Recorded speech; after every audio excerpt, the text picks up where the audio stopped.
लेकिन कुछ लोगों के लिए, हम लोग के लिए ज्यादा न्याय मत कीजिए सर, हम लोग के लिए।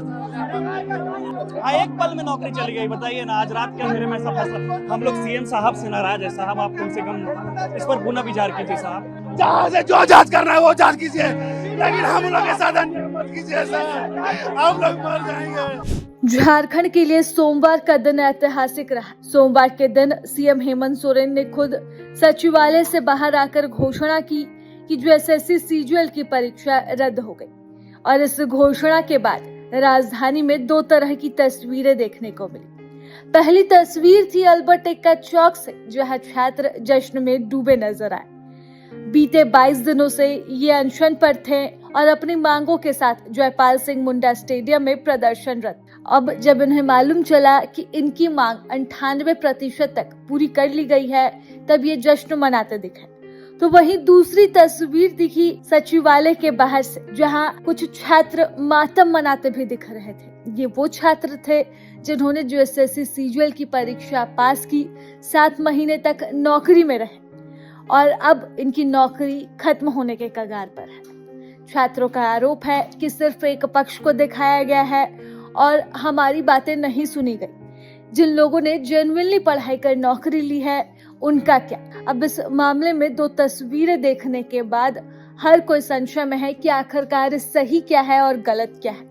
एक तरफ उन छात्रों की खुशी जिन्होंने इस परीक्षा को पास नहीं किया, आरोप रहा कि धांधली हुई है, पेपर लीक हुआ है और माफियाओं ने यहाँ पर पैसे लेकर नौकरियां सेट की, जिसके प्रमाण भी सीआईडी को उस वक्त अलग अलग सोर्सेज से मिल रहे हैं। कल राजधानी में एसएससी के कार्यालय पर छापा भी पड़ा है, जिसके बाद से बातें और भी तेज हो गई। तो दूसरी तरफ 1975 छात्रों का भविष्य इस वक्त अधर में है, जिन्होंने 7 महीने नौकरी की, लेकिन एक ही झटके में उनकी नौकरी अब खत्म हो गई है।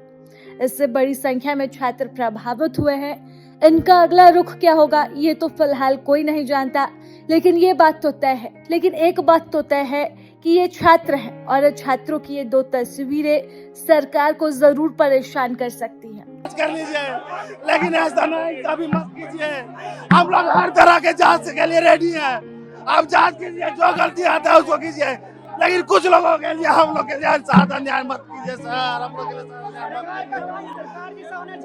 मेरा नाम रोशन कुमार है, ये तो पोस्ट पर थे, तो पोस्ट पर हम जांच कराने के लिए तैयार हैं। जो बोलिएगा साहब लेके आए हैं, पूरा डॉक्यूमेंट लेके आए हैं, लेकिन मत कीजिए। आप सरकार, आप हम लोग को नियुक्ति दिए थे, आप ही का मत कीजिए। सीबीआई जांच कीजिए, जहाँ से जो जांच करना है वो जांच कीजिए, लेकिन हम लोग के साथ अन्याय मत कीजिए सर, हम लोग मर जाएंगे। सरकार का काम, न्यायालय आप नहीं दे सकते, यहाँ पे न्याय नहीं कर सकते हैं आप। सरकार को ये कहना चाहते हैं सीबीआई जांच होकर रहेगा यहाँ। मेरा सवाल है सर, हम अभी एसओ हैं एआईजी प्रिजन ऑफिस में, हम लोगों का सब, हम लोग जब आए हैं अपने स्वतंत्र तरीके से और फ्रेश तरीके एग्जाम दे करके, तो क्यों इस तरीके का कदम उठाया जा रहा है? हम लोग का कहना है कि आप जांच करिए, जांच में जो त्रुटि मिलेगा उसको हटाइए ना। हम लोग आपके सहमत हैं, आपका समर्थन दे रहे हैं। आपको में चला जांच हुआ, हाईकोर्ट के डबल फैसले के बाद हमारी ज्वाइनिंग हुई। सुप्रीम कोर्ट का ठप्पा था, पर पता नहीं सरकार अचानक एक पल में नौकरी चली गई, बताइए ना। आज रात के अंधेरे में ऐसा फैसला, हम लोग सीएम साहब से नाराज है। साहब आप कम से कम इस पर पुनः विचार कीजिए साहब। माननीय न्यायालय के बताइए ना, हमारे कितने भाई जो ऐसे 600-700 रेजिग्नेशन दे करके आए हैं, उनका क्या होगा? न्यायालय में जाएंगे, न्यायालय में जाएंगे। न्यायालय का पहले भी हम लोग न्यायालय के माध्यम से यहाँ तक पहुंचे थे और फिर न्यायालय में जाएंगे। असिस्टेंट सेक्शन ऑफिसर होता है, जो सेक्शन ऑफिसर के सहायक के रूप में काम करता है, और उसी पद पर मेरा नियुक्ति सुप्रीम कोर्ट हाई कोर्ट के वर्डिक्ट के बाद में हुआ था। यह नियुक्ति बहुत विवादों में घिरा रहा, इसको हम भी मानते हैं।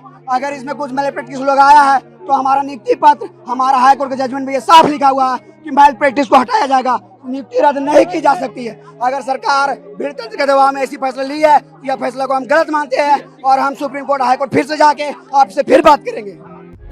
प्रभातखबर.com, विश्वास वही, रफ्तार नहीं।